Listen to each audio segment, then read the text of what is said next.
සමහර තාත්තලා ඉන්නවා අම්මලාගේ පැත්තට දෙන්න කැමති නැහැ. අම්මලා ඒකට කරන්නේ මේ පැත්තේ වල අම්මලා සල්ලි හංගනවද නැහැ? යටිමඩි ගන්නවා කියන්නේ. ටික ටික එක්කහුව කරලා තමයි දෙමව්පියන්ට සලකන්නේ. එන්නන්දම් මටයි මාමණ්ඩිටයි තාත්තලා දෙන්න කැමති නැහැ. අම්මා කැමති නැහැ තාත්තාගේ පැත්තට දෙනවට. අම්මලාටත් ඕන හම්බ කරන හැම එකක්ම ගෙදරම තියාගන්න අපිටම කන්න. මම කියන විදිහටම කියන්නද? අපෝරුවට කියනවා බින්නතුනේ. තොපේ පැත්තෙන් ආපුවම වෙන විදිහකට සලකනවලු මගේ පැත්තෙන් ආපුවම මොකවත් නැහැලු. කියන්නේ නැද්ද? ගෙවල් වලට නෑදෑයෝ එනවා කියලා දැනගත්තාම ඇඟත් එක්ක හිරි වැටලා යන්නේ නැද්ද? එන්නේ බෙනද ලුණු බෑව දාන්න තියෙන එකට ගෙඩි දෙකක් විතර දාන්න බෑ. පොල් බෑ පිටින් ගන්නවද ගෙවල් වල කනකොට? එහෙම නිකන් පොල් බෑ පෙන්නලා නෙමෙයිද ගන්න හොතට. ආපුවම තුන් වේලම උයන්න බෑ. එක වේලක් සතුටින් දෙයි. ඇඟිලිත් එක්ක ගැන නෙමෙයි දින්නේ යනකම්. බෙලියත් පැත්තේ කොහොමද දන්නේ අනෙක් පැති වල එහෙමයි. කවුද කැමති? පින්නතුනේ. එහෙමනම් වදනම් වෙන්න එපා මිනිස්සුන්ට ගෙවල් ගන්න කියලා. සමහරව ඉන්නවා හැන්දෑවේ 6-7 වෙනකොට පුරුදු තියෙනවා. ඔය සමහරව ඉන්නවා පින්නතුනේ ගෙවල් වලට ආපුවම යන්නේ. ගෙට ගොඩ වුණහම යන්නේ නැහැ. 1000ක් බොරු කරන්න ඕන මොකේද? යවා ගන්න. ඒක කොල්ලේ කියනවා බැරිම තන් ත්‍රිවිල්ල කරගෙන අම්මට නගින්න කිව්වලු. ඇයි? හදිස්සියක් කියලා. හැතැම්ම දෙක තුනක් ගිහිලා විනාඩි 10ක් විතර ආපහු හරවගෙන ආවලු. යන්නේ නැහැ මිනිස්සු එහෙම ආපුවාම. එහෙම වද වෙන්න එපා කාටවත්. මම දේශනා කරේ පින්නතුනේ. කවුරු හරි අර ප්‍රේතිය කරලා තියෙන අකුසලය තමයි අර තාත්තා දෙනකොට කාට හරි දෙනකොට හූල්ලලා දෙන ඔච්චරයි. දෙනකොට හූල්ලන්නේ එහෙම නැහැ. හම්බෙන්න ඕනේ අපේ ළමයින්ටම නෙමෙයි බිනදුනේ. අනුන්ගේ ළමයින්ටත් හම්බෙන්න ඕනේ. අනුන්ගේ ළමයිනු දිනන්න ඕනේ. අනුන්ගේ ළමයිනු ජයග්‍රහණය කරන්න ඕනේ. ඔය අම්මා කෙනෙක් කියන අවසර අර උත්සවයක් වෙලාවේ කවුරු හරි ළමයි කතාවක් හරි මොකක් හරි කරනවා. මම ඒ කියපු විදිහටම කියන්නේ මගේ අසිස්ටකම දැක්කේ නෑ. මම පස්සේ ඉන්නවා පොඩි කාට තට්ටුවක් දාලා කියනවා තොට තමයි බැරි කියලා. මොනවාද මේ වේදිකාවේ ඉන්නක දරන්න පුළුවන්ද? දරන්න බෑ. පුදුම ඊර්ෂ්‍යාවක් නෙදෙන්න. පුදුම පැලියාවක් නෙදෙන්න.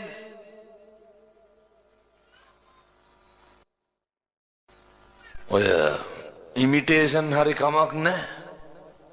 එකපාරම හෙට දිහාට දාගන්නකො බලන්න. අල්ලපු ගල්ල මිසුන්ට බත් කටක්වත් උගුරෙන් පල්ලහැට යන්නේ ඇයි? ඊර්ෂ්‍යාව. මිනිස්සු පැලෙනවා පුපුරනවා මොකේද? අනුන් ලස්සනට ඉන්නවට, අනුන් හැඩට ඉන්නවට. ඔය මෙව්වගේ කොණ්ඩයක්වත් වවාගෙන ඉන්න පුළුවන්ද? බෑ. අපිට නැති දෙයක් අනෙකට තියෙනකොට සතුටු වෙන්න බලන්න. ඔහොම සතුටු වෙන්න පුළුවන් මොන ආත්මෙද? බල්ලොන්ට බලල්ලොන්ට පුළුවන්ද ඔරන්න? පින්නතුනේ ඔය බල්ලෝ වෙලා ඉපදුනහම මං කියන්නේ අනුන්ගේ දේවල් දිහා බලලා සතුටු වෙන්න බැරි වුණාම මොකද වෙන්නේ? මම ඔය මට මතක නෑ රත්නපුර පැත්තේ ඔයද යනකොට කොහොමත් මම මාසෙට කිලෝමීටර් 13000ක් විතර යනවනේ. යනකොට වැඩිපුරම වළඳන්නේ කඩවල් වලින්. වාහනේ ඉස්සරහින් තව වාහනයක් නැවැත්තුවා. ඒකෙන් අර බල්ලෙක් අර ඇත්තට හොඳ බල්ලෝ කියලා කියන්නේ. බල්ලොන් ගැති හොඳ නරක නැහැ සේරම බල්ලෝ. බල්ලා එළියට දාගෙන ඉන්නවා ජනේලෙන්. ඔළුව. අර පාරේ යන වීදි සුනකියෝ ඉන්නේ අර අහිංසක බලු පැටව. අර බල්ලට බුරනවා. ඉතින් බල්ලෝ බුරනද කතා කරන්නේ ඒක බල්ලොන්ගේ හැටි. බල්ලෝ බුරනවා. කාර් එකෙන් බැස්සා නැන්දා කෙනෙක්. බැහැලා අර පාරේ තියෙන ගල් කැට අරගෙන පාරේ ඉන්න බල්ලොන්ට ගහනවා පින්නතුනේ. ගහලා කොල්ලට කෑ ගහලා කියනවා කඩේට ගියපු අරුන් මෙයාට බුරනවලු ඉක්මනට එන්නලු. කවුද අරුන්? පාර යන බල්ලෝ. සීට් එකේ ඉන්නේ කවුද? මෙයා. අරුන් මෙයාට බුරනවලු. මං කල්පනා කෙරුවා තිරිසන් ලෝකේ ඔය පව් එක්කහුව වෙනවට වඩා කරන්නේ පව් ගෙවන එකනේ පින්නතුනේ. පව් ගෙවන එක කරන්නේ. ඒක මනුස්ස ලෝකේ මොකද කරන්නේ? බලන්න අර පාරේ යන සත්තුන්ට සමහර මිනිස්සු ඉන්නවා ගෙදර බල්ලට බත් දාලා පොළු තියාගෙන බලාගෙන ඉන්නේ අවසරයි. දීලා අරිනවා පිට බල්ලා આવුත් එහෙම පිට බල්ලන්ට කන්න දෙන්න දෙන්නේ නැහැ. ගසනවා. ගෙදර බල්ලට වඳින්න නැති එක විතරයි බත් කන්න කියලා.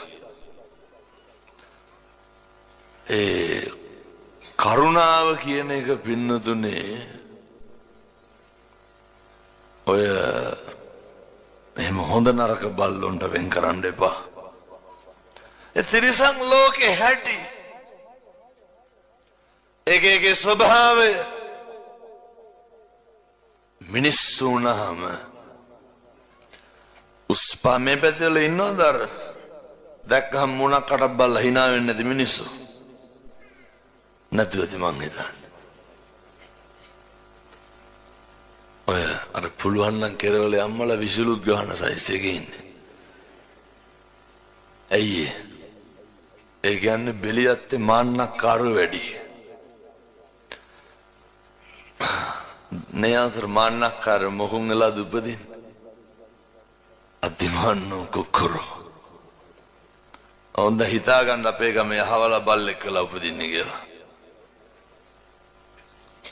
අපේ රස්සාවට තිරිසන් ලෝකයේ දිහා බලන්න. තිරිසන් සත්තු දිහා බලලා ඇති කර ගන්න ඕන පින්නතුනේ මොකක්ද? පව් ගෙවනව පින්නතුනේ. කොච්චර දුක් විඳිනවද? බත් එක අරගෙන ස්තූපෙන් ඇවිල්ලා ඉඳගත්තාම මහ බාල්දු ස්වරූපයෙන් බල්ලා නගුට වනවන එන්නද? පූසා කෑ ගහන්නේ නැද්ද? බෙලියත් කට්ටිය මීට කලින් පොඩි උන් කෑ ගහනවා දැකලා නැහැ වාගේ. පොඩි උන් කෑ ගහන එක පොඩි උන්ගේ ස්වභාවය. පින්නතුනේ තිරිසන් ලෝකේ ඉපදුනහම සමහරු කියනවානේ මේ පව්පින් තකන්නේ නැනේ කිසි කෙනෙක්. වතුර ටිකක් බොන්න පුළුවන්ද? වතුර ටික. බත් ටිකක් කන්න පුළුවන්ද? බත් එක අතට අරගෙන හාල් මැස්ස මාළු කෑල්ල පොඩි කරලා කට විසිකන්න. තිරිසන් ලෝකේ හැටි අපිට කොච්චර පන්සලට එනවද අසල බඩගිනි ගියාගෙන දවල්ට කන්න. බල්ලොන්ට පුළුවන් දෙහෙම එන්න. සමහර විට මම දැකලා තියෙනවා ඔය නටු ගැහිච්ච බල්ලෝ. පින්නතුන් මේවා බලලා තේරුම් ගන්න ඕන හොඳේ බලු වැඩ කරන්නේ ඊට පස්සේ. අර බයෙන් ඇවිල්ලා වේලිච්ච බත් කනව නේද? කනකොට මේ සමහරක් කොල්ලෝ ඉන්නවනේ ගසනවනේ. මොනා කියලාද ගහන්නේ? මම මේ තරුණ මහත්තුරුන්ට කියන්නේ. අර හොරි තියෙන බල්ලාව ගහලා එලවන්න කියනවා. කියන්නේ නැද්ද? නිකම්මටවත් ගහන්නේ එහෙම නැහැ. තරුණ මහත්තුරු පුරුදු වෙන්න. මදුරු එක්කත් මරන්න නැතුව ජීවත් වෙන්න. පුදුම විදිහට අනේකට කරුණාව දක්වන්න. පොඩි කාලේ ඉඳන් පුරුදු වෙන්න. මම මේ කියන්නේ හන්දි ගාන ඉන්න බල්ලෝ සේරම ගෙවල් වල ගේන්න කියලා නෙමෙයි හොඳේ. පුරුදු වෙන්න ඔය සිගරට් එකක් බොනකොට යෝගට් එකක් අරගෙන පාරේ ඉන්න බල්ලෙකුට දාන්න. පිං සිද්ධ වෙන්නේ නැද්ද? සංසාරේ කවදානම් අපි අය ඔහොම දෙන්නද? පැහැදිලිද මං කියන එක? සංසාරේ කවදානම් ඔහොම දෙන්නද? පින්නත් මිනිස්සු වෙලා ඉපදුනත් දෙන්න හම්බෙන්නේ නැහැ. මේ අත වැඩ කරන්නේ අපි. පින්නතුනි දෙන්න. ඇත්ත හිතනවාද? ඇත්තරුවන් වැඩ ඉන්න මේ මහ පොළවේ පස් පා ගන්න අපිට අය කවදා හම්බෙයිද? මිනිස්සු වෙලා ඉපදුනත් මේ පොළවේ පය ගහන්න බැරි උදවිය නැද්ද? ගේට්ටුවෙන් අඩිය තියනකොට ඇතුළට මතක් වෙන්න ඕනේ. මේ අපි ඉන්නේ තෙරුවන් වැඩ ඉන්න භූමියට මතක් වෙන්න ඕනේ. මේ පැතිවල බාට හොරකම් කරනවද නැහැ? නැ සහතිකව මහන්න. හොරකම් කරන්නේ නැත්තම් බලාගෙන මේ වගේ දවස්වල යනකොට මාරු වෙලා වැටේ කකුලට. දාන්න එකක් නැහැ. දන්නේම නැතුව වගේ හින්දා හොඳට බාට දෙක බලලා ඔළුව පාත් කරලා බලන්න මගේද නැද්ද කියලා. එතකොට ඕක පැටලෙන්නේ නැහැ. පන්සලට එනකොට පින්නතුනේ මෙහෙනම් සරප්පු ගලවලා එන නැත්නම් මං හිතන්නේ සේරම. ඇයි ගේට්ටුව ගාවින් සරප්පු දෙක ගලවන්න කියන්නේ? මේ තෙරුවන් වැඩ ඉන්න භූමිය නේ මිනිස්සු වඳින්න පුදන තැන. සමහරු කියනවා කොටට ඇඳගෙන කියපුවාම හාමුදුරුවෝ බයිනවලු. ගෙදර ඉන්නකොට කොට ඇඳගෙන ඉන්නකොට හාමුදුරුවෝ ඇවිල්ලා බයිනවද? එහෙම බයින්නේ නෑ. බයින්නේ කොහාට එනකොටද? පන්සලට එනකොට. ඉතින් මේක පන්සල නෙපෙන්නතොනේ. මිනිස්සුන්ගේ හිත හැදෙන්න නිමෙන්න එන තැනනේ. ඒ හින්දා ඔය එහෙම අඳින්න බැරි නම් ඉතින් නෑ විදිහින් හිටියට කමකුත් නෑ. දැන් කියයි බුදුහාමුදුරුවන්ගේ කාලේ එහෙනම් පටාචාරයට ගහලා එලවනවා කියලා. ඒ ඉතින් නිර්වස්ත්‍රවනේ ආවේ. එක නූල් පොටක්වත් තිබ්බේ නෑනේ ශෝකෙන්. පටාචාරාව උමතු වෙලානේ ආවේ. දරුවෝ නැති වෙලා ස්වාමියා නැති වෙලා. පින්නතුනේ අපේ හාමුදුරුවරු එහෙම උම්මත්තකව ආවොත් කාටවත් ගහලා එලවන්නේ නැහැ. වියරුවෙන් ආවොත් ගහලා එලවන්නේ නැහැ. හැබැයි ඉතින් අර මටත් පෙන්වන්න බැරි වැඩක් තමයි බුදු පිළිමෙත් එක්ක සෙල්ෆි ගන්න එක. අපි නේ බුදුහාමුදුරන්ට හොඳයි මේ වන්දින්න පුදන තැන් මේවා. අප්‍රමාණ හැඟීම ඇති වෙන්න ඕන. කවුරු ගැනද? සංසාරේ කවදනම් අපි අපේ බුදුහාමුදුරන්ට ගරු කරන්නද? කවදනම් බුදුහාමුදුරන්ට එහෙම ආවත් කමක් නැහැ. බැරි නම් ගැටලුවක් නැහැ. මං කියන්නේ මේ අවස්ථාව එන්නේ නැහැ අපිට ඒකයි. උන්වහන්සේට පිදිය හැකි හැම අයුරකින්ම පුදන්න. භාග්‍යවතුන් වහන්සේ එලෙස පිදීමට යෝග්‍යයි පින්නතුනි. එලෙස පිදීමට සුදුසුයි. අයත්තන්ගේ සිතිවිලි වල කහටක් කිලිටක් නැත්තම් ඒත් ගැටලුවක් නැහැ.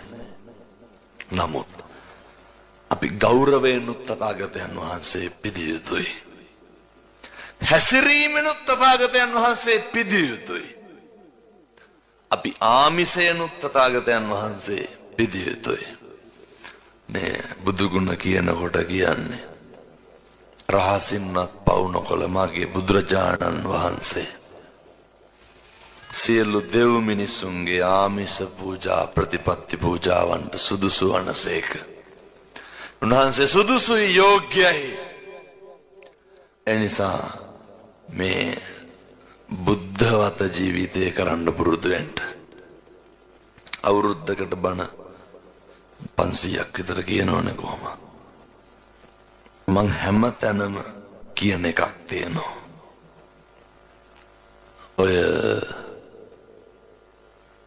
මේ බෙලියත්තේ තරුණ මහත්තුරුන්ටත් මම මේ කියන්නේ. තරුණියන්ටත් කියන්නේ. දූ දරුවන්ට කියන්නේ. අනිත් එක අපි තාත්තලත් කරන්න මෙව්වා. අර මේ බොන්න නැති හින්දා ටිකක් පහසුවෙන් කෙරියයි මේක. ඔය කෙරලා යනවා නම් කරන්න දෙයක් නැහැ. උදේට බුදුහාමුදුරුවන්ට අර පැන් වීදුරුව දිගටම තියන්න. ඔක බැරි දෙයට ඉඳන් තියන්න. අද ගෙදර යන්න. අර කැබිනට් එකේ හරි පැන්ට්‍රි කබඩ් එකේ හරි තියෙනවා. පීරිසි කෝප්ප තියෙනවන්නේ. පාත්‍ර මොන්නේ. ඕක අරගෙන හෙට උදේ කොට වතුර ටිකක් දාලා බුදුහාමුදුරන්ට පූජා කරන්න. ඔච්චරයි. පින් සිද්ධ වෙන්න. බැරිකමද නොකරනකමද? මම දැන් අද හැන්දෑවේ තිබ්බ බණෙත් කිව්වා කොහෙද ඔය? කිට්ටුව තිබ්බේ. මම මේක හැමදාම හැම තැනම කියනවා. ඇයි මෙතෙක් අද්දුටු ප්‍රත්‍යක්ෂ එකම දේ තමයි මිනිස්සු නිමණ්ඩ පුළුවන් බුද්ධ වතට. තථාගතයන් වහන්සේට උපස්ථාන කරනකොට කරුණාවන්ත වෙනවා පින්නතුනි. කවදාවත් ඔය හිතට ක්‍රෝධයක් නම් එන එකක් නැහැ. එහෙනම් අපේ තරුණ මහත්තුරු දූ දරුවෝ ඉගෙන ගන්න කට්ටියට එහෙම හරි හොඳයි. ඒ හිතවලට කවදාවත් පාපී සිතුවිලි එන්නේ නැහැ. ජීවිතයේ ස්වභාවය මොන මට්ටමේ හිටියත් තේරුම් ගන්න ඕනේ. ජීවිතයේ ස්වභාවය මොන තරාතිරමේ හිටියත් මොකක්ද ස්වභාවය බුදුරෝ ගන්නන්. ඒක තේරුම් ගන්න හරි වටිනවා. පතිරූප දේශවාසෝච. මිනිස්සුන්ට දෙන්න ඕනේ පුබ්බේච කත පුඤ්ඤතා. පෙර කරපු පින් නැති භාවය. පෙර කරපු පින් නැත්තම් මේ ආත්මෙ පින් නැති භාවය තියෙන්න ඕනේ. පින් කරගන්න ඕනේ. පින් සිද්ධ කරගන්න විදිය පැහැදිලිව මේ පින්නතුන්ට දේශනා කරා. ගෙවල් දොරවල් වල ඉන්නකොට මේකත් කියන්නේ මේ තරුණ මහත්තුරුන්ටයි දූ දරුවන්ටයි. මොකද ඔය වයසක අම්මලා තාත්තලා දෙන හැටි මම දන්නවා. පන්සලට මම මේකක් කියන අවසරවද මට අය බණවලට කියයි දන්නෙත් නෑ. පන්සලට මොකක් හරි ගෙනාපුවාම ඔය ලෙඩේ දින්න වයසක අම්මලාට තාත්තලාට වයසත් එක්ක වෙන්න ඒක ලොකු අවසරටම දී ගන්න ඕනේ.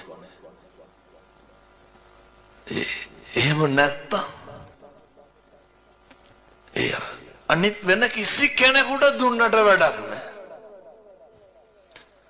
අපි පොඩි කාලේ අපි දන්නවා දාන කියන කොට අපිට නෙමෙයි කාටද කියන්නේ?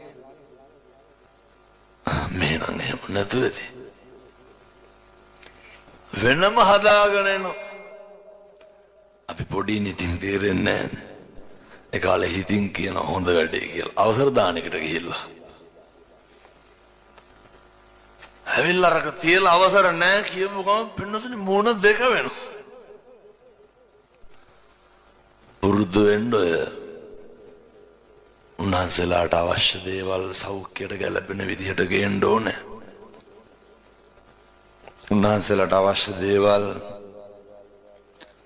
ලෙඩට දුකට අවශ්‍ය විදිහට අනිවාර්යෙන් ගේන්න ඕනේ. ඒ වගේ අඩුවක් කරන්න එහෙම නැහැ. මේ රතුබත් ටික හදාගෙන එළවලු ටික තම්බගෙන ඔය තලපත් මාළු කෑල්ලක් එහෙම තම්බගෙනනේ අවසලට ගේන්න ඕනේ. ඒවා හොඳට දෙන්න ඕනේ. වෙනදට වඩා ගෞරවයෙන් දෙන්න ඕනේ. හරි පිරිසිදු උන්වහන්සේලාගේ දාන ටික සෞඛ්‍ය සම්පන්නව දෙන්න ඕනේ.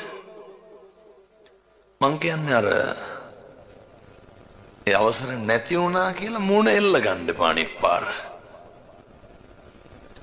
දෙන්න දීලා අතාරින්න පුරුදු වෙන්න.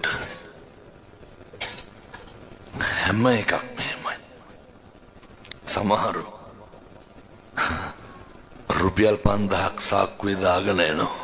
මෙහෙත් ඇති. ඒක අර සතුටුයි අවසරගේ අතටම දුන්නා නම්. පොඩි අහර කියලා නෙමෙයි මේ කියන්නේ හොඳේ. අපි කියපුවාම නෑ කියලා ඒක අපිට දෙන්නේ දෙන්න කියලා. මොකක්ද මිනිස්සු හරි කැමති මානසික අල්ලස් ගන්න. ශාසනික ගනුදෙනු කරනවා ශාසනයට දෙනවා පූජා නෙමෙයි. අර බජාර් භාෂාවෙන් කියන්නේ ලකුණු දා ගන්නවා කියලා. ඒ හින්දා සමහර පන්සල් වල දායකයෝ ඉන්නවා. අවසරල අන්නාසි වළඳන්නෙත් නැහැ. එන්න දඩ අන්නාසි ගෙඩියක් කියලා අවසරගේ අතට දෙනවා. ඒ හින්දා දෙන්න මහා සංඝරත්නයට දෙන්න. කටින පින්කමට අවසරලා දැකලත් ඇති ඕනදර. ව්‍යංජනයක් අරගෙන පළවෙනි 15 නමට විතරයි බෙදන්නේ. කවුරු නැන්ද කෙනෙකුට කතා කරලා දීසිය දෙනවා බෙදාගෙන යන්න කියලා ඊටු ටික. මොකද කරන්නේ එහෙම නැහැ. බෙද පින්නකම් හඳුරලා අතර කිසිම භික්ෂුන් වහන්සේ නමක් ලොකුයි කුඩයි ප්‍රසිද්ධයි අප්‍රසිද්ධයි වර්ග කරන්න එපා. බෙදන්න එපා. ශාසනික ගනුදෙනුව හරි පරිස්සමට කරන්න. දෙන්න තියෙන්නේ බෙන්නුදලා දන්නව නේද? අර විමානවත්වයේ සඳහන් වෙන්නේ නාවා විමානේ. වතුර දෝතක් නේ දෙන්නේ. පැම් පොකුණු පහළ වෙනවා. ඒ හින්දා ඔය තරුණ පිරිස සංවිධානය වෙන්න දැන් පොය වැඩසටහන පන්සලේ තියෙනකොට කලින් දවසේ ඇවිල්ලා බණ මඩුව හොදලා දෙන්න. එව්ව මොකවත් නැහැ. සිල් ගන්න උන්දලට බයින කොල්ලෝ එක්ක වෙලා. මේ පැතිවල කියනවාද කණ්ඩ එනවා කාලා ඉන්නවා කාලා බුදිනවා තව මොනවද කියන්නේ? ඇති හැටි බයිනවා. දැන් සමහර මාමලා ඉන්නෝනේ ගම්මේ ඉන්නකොට සිගරට් එකක් බීඩිය සුරුට්ටුවක් බොනවා. ඔය පොඩි පොඩි වැඩ ටිකක් කරනවානේ. උන්දල ඇවිල්ලා සිල් ගත්තාම අර ගමේ කරන වැඩ කියලා බයිනවා. ජීවිතේ පුරුදු වෙන්න කිසි කෙනෙකුට දොස් පරස් කියන්න එපා. පින්නතුනේ අනේක තුල කොපමණ වැරදි තිබ්බත් කමක් නැහැ. අනේකට කිසිදු ලෙසකින් දෝෂාරෝපණය කරන්න එපා. කොච්චර වැරදි තිබ්බත් කමක් නැහැ. අනේකට දෝෂාරෝපණය කරන්න එපා. මම මෙහෙම දේශනා කරන්න ඕන හේතුව තමයි මිනිස්සුන්ට අත්තානුවාද බය.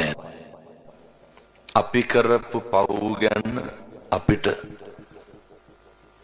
ඔය පව් ගැන බයක් ඇති වෙන්නේ නැත්තේ ඇයි? කරන පව් සාධාරණීකරණය කරනවා. කරන පව් සාධාරණීකරණය කරනවා. නදුනේ කියලා ඇති වෙන බය, දණ්ඩ බය, ඔය සේරට වඩා බලවත් දුගති බය. එනිසා කවදාවත් දුගති බයෙන් අත් මිදෙන්න බෑ. මරණ මංචකේ එල්ලවයි මෙලොවයි දෝලණය වෙනකොට දුගති බය ඇති වෙනවා. ජීවිතේ බොහෝ දේවල් අපි හිතන විදිහට සමහර දේවල් සිද්ධ වෙන්නේ නැහැ. මේකෙන් මොකක්ද වෙන්නේ කියලාවත් වෙලාවකට අපිට හිතා ගන්න බෑ. හරි අස්තීරයි. මේක හරි අස්ථාවරයි. නේ හැම එකක්ම එහෙමයි. සමහර දරුවෝ කියනවා හිතපු විදිහට නෙමෙයි ප්‍රතිඵල ආවේ. කසාද බැන්දට පස්සේ හිතෙන්නේ නැද්ද හිතපු විදිහට නෙමෙයි වැඩේ වෙන්නේ කියලා? නේ දරුවෝ පොඩි කාලේ හිටපු විදිහට නෙමෙයිනේ ලොකු වෙනකොට ඉන්නේ. කියම් බලන්න මොනවාද හිතපු විදිහට උනේ? මොකවත් උනා? තුන් හිතක්නේ අර මම නිතර කියන එකක් තමයි. ඉතින් මේක සනාතන දහම.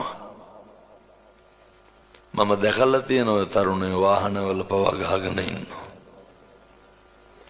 කොරියාවේ වැඩ කරන තරුණයෝ මට එව්වා එක මැෂින් වල ගහගෙන ඉන්නවා. මොකක්ද? නේද? අචින්තිතම්පි භවති චින්තිතම්පි විනාශති. ඒ තරුණයා එක මැෂින් එකේ ගහලා තියෙන්නේ මං හව ඇයි කියලා. මම හාමුදුරනේ අවුරුදු 18ක් ওই මැෂින් එකේ වැඩ කරපු කොල්ලගේ අත ওই මැෂින් එකට අද උදේ ගියා කිව්වා. පහුවදා ගහගෙන ආවලු මොකද්ද? අර අචින්තිතම්පි භවති චින්තිතම්පි විනාශති. මේ ලෝකේ කවදාවත් හිතන දේ වෙනවද? කවදාවත් වෙන්නේ මොකද්ද කියලා අපිට හිතා ගන්නවත් බෑ පින්නතුනේ. එහෙම තැනක එහෙම මට්ටමක ඉන්නේ. එනිසා එක තප්පරයක්වත් අකුසලයට යොමු කරන්න එපා. මම යෝජනා කරනවා මේ පින්නතුන්ට එක වචනයකින්වත් සංසාරේ දිග්ගස ගන්න එපා. හොඳට මතක තියාගන්න. එක වචනයකින්වත් සසර අපරාධේ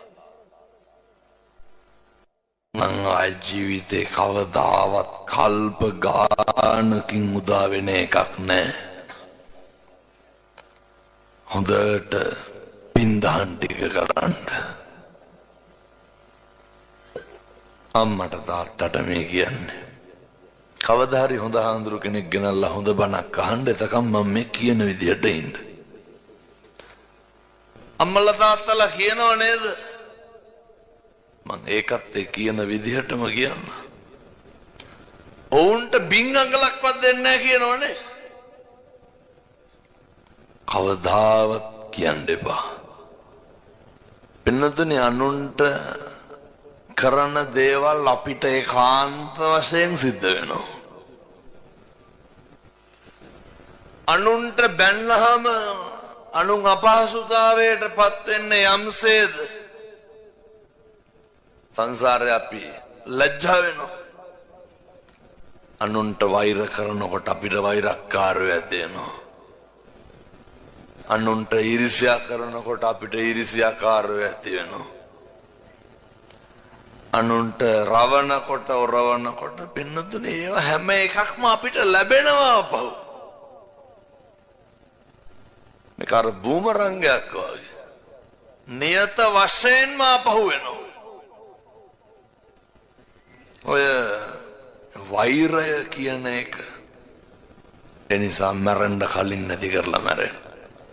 එතෙන්නම් කිසි කෙනෙකුට තෝ කියලාවත් කියන්න එපා. කුණුහරුපයක්වත් කියන්න එපා. කිසි කෙනෙකුගේ හිතක් රිද්දන්න එපා. බනින්නවත් එපා. සංසාරගත වෛර දැක්කද අර බදුල්ල ටවුන් එක මැද්දේ අයියා මල්ලි කැපුවා. වෛද්‍යවරු කිව්වේ මොකද්ද? ඔහොම ඔය දෙන්න මාරුවේ මාරුවට කපාගත්ත. මේ පැතිවල කපනවා කොටනවා කෝස් එක තියෙනව නේද හරියට. ඔබ තේරෙයි. ලේසි පාසු නෑ. මිනිස්සුන්නේ කට තිබ්බ පළියට සමහරක් තරුණයෝ පිළිඳින කටේ තියෙන සද්දේ ඔය කටවල් හැමදාම වැඩ කරන්නේ නෑ පින්නතුනේ. මහා සද්දන්ත පර්වත ඇත්තු වගේ හිටපු ධනය බලය තිබ්බ මිනිස්සු ලෙඩ වෙනවා. එහෙම වෙන්නේ නැද්ද? එහෙනම් මං තරුණ මහත්තුරුන්ට කියන්නේ ලොකු කන්නන් තියාගන්න හොඳ. කටේ හයිය තිබ්බට යාළුවෝ හිටියට ඔය පඬිත විදියට ජීවත් වෙන්න එපා. පොඩ්ඩ බැරි වෙච්චම මොකට හරි තඩි ගහන්න බලන්න අල්ලගෙන. යන්න බයිසිකලේ නවත්තලා ගහනවා ඉස්සර කරුවා කියලා. බස් කාරවන්ට තියෙන කුලප්පුව එලවන්නේ අනුන්ගේ බස් නැද්ද? තියෙන තදිය හොඳට කාපුවම තේරෙයි කොහෙන් හරි. කෝටියක් හම්බෙනවද එහෙම ගියා කියලා? එහෙම හම්බෙනවා නම් කමකුත් නැහැ. එකටම තමන්ගේ පවුල ගැන හිතන්න. බිරිඳ ගැන, අම්මා තාත්තා ගැන වගකීම් සහගත මිනිහෙක් විදිහට ජීවත් වෙන්න හොඳ පෞරුෂයක් තියාගෙන. ඒ පෞරුෂය තියෙන්න ඕන පින්නතුනේ ඔය කටේ හයියට නෙමෙයි හොඳ ආත්ම ගෞරවයක් තියෙන්න ඕන මිනිස්සුන්ගේ ගෞරවයට පාත්‍ර වන කෙනෙක් බවට පත් වෙන්න. එහෙම වෙන්න ඕන ලෝකෙට හොඳ කරන්න පෙන්වන්න ගිහිල්ලා එහෙම නෙමෙයි. හෘද සාක්ෂියට එකඟ වෙයි.